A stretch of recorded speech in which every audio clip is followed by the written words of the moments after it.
When I was 5 years of age, I remember my mother bringing in a wagon load of wheat to the elevator in town.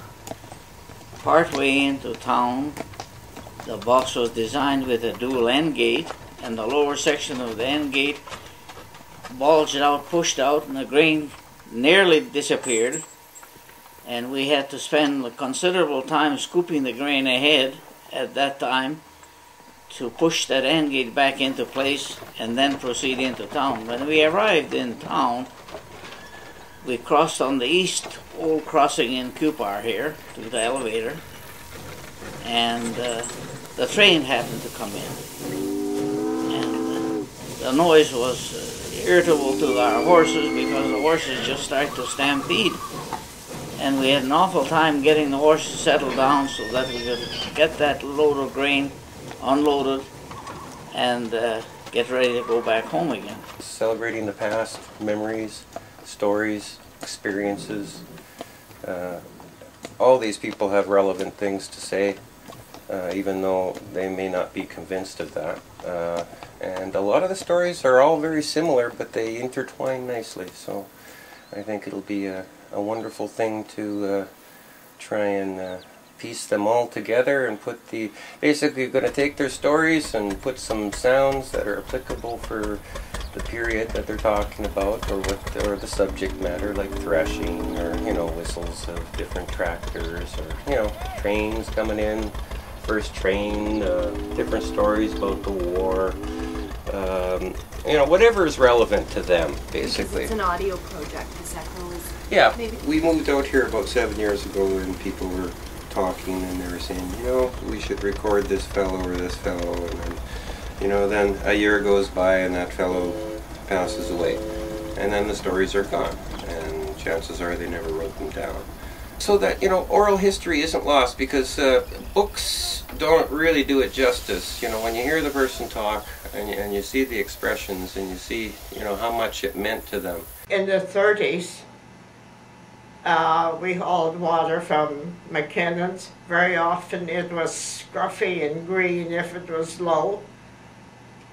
When before wash days, we would probably fill 3 or 4 barrels with water, and my mother would put wood ashes in each pail and stir it, and that happened 3 or 4 times before Mondays. And the wood ashes softened the water and settled on the scum.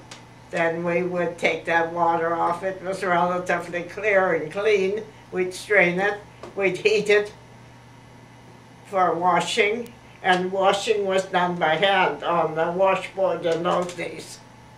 Without power, like wash day, it was all day long on the washboard, and by the time you were finished, your knuckles were bleeding.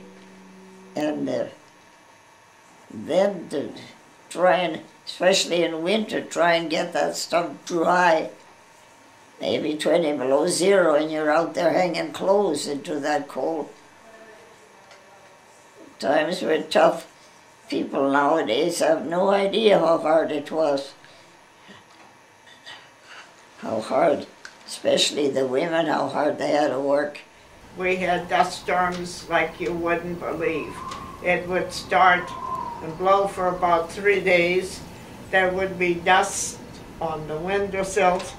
You would turn, when you set the table, you turned your plates upside down, or there would be dust in those plates. The houses had no insulation. That dirt just came through. And I mean, lots of days you couldn't see from the barn to the house. It was very tough. We were hard put sometimes to have food on the table because it didn't rain. We'd get from the Maritimes, they'd ship out these bags of potatoes, and we'd go and get our couple bags of potatoes, and they usually had something else in them. At one time in the top of the bag there was a bunch of little red apples. They were eating apples, but they're not as big as the Macintosh, and a pure red all around. Another time, at the top of the bag, they had 2 cans of corned beef, Another time in a bag was a couple of turnips. And you know, things like, oh, and another time a quart jar of pure strawberry jam. Boy, that was something to get that when you had nothing. It had some good old days there. Our fairgrounds at that time had a full track all the way around. And the Indians would come from miles away, and they would have, they had a tall, on power poles where the judges would sit up on. And Allie Lynch and Shorty Corbett, and they were the main judges. And the track was a half a mile.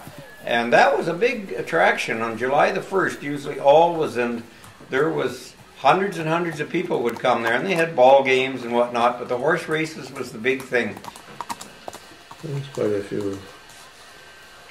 few people had bigger horses, full-size horses, you know.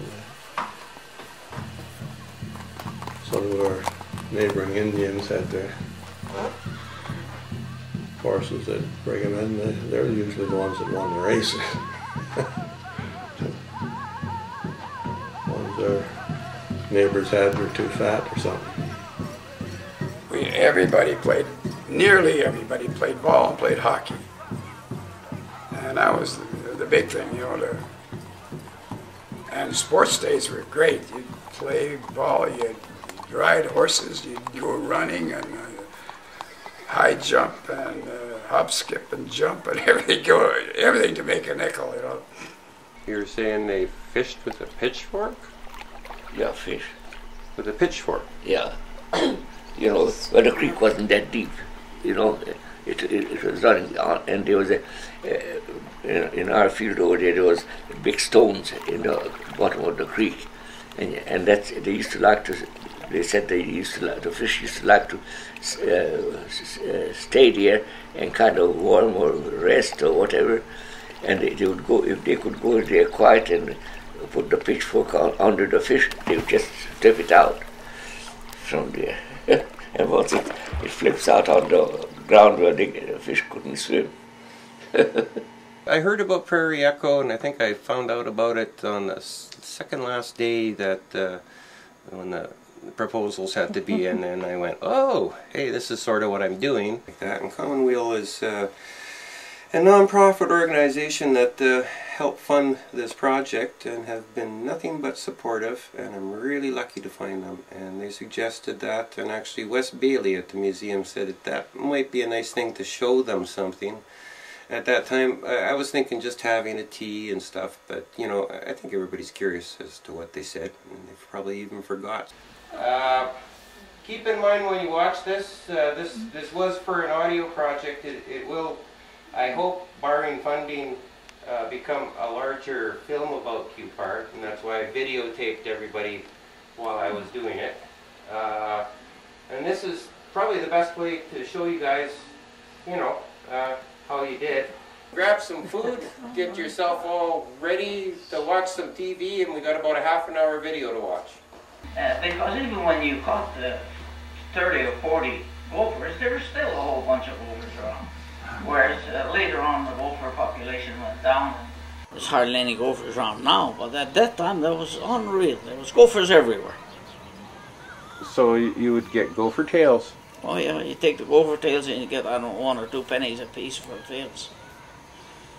And that was something, because we never had any money in those days. It was just money wasn't available. So 1 or 2 pennies looked like big money at that time.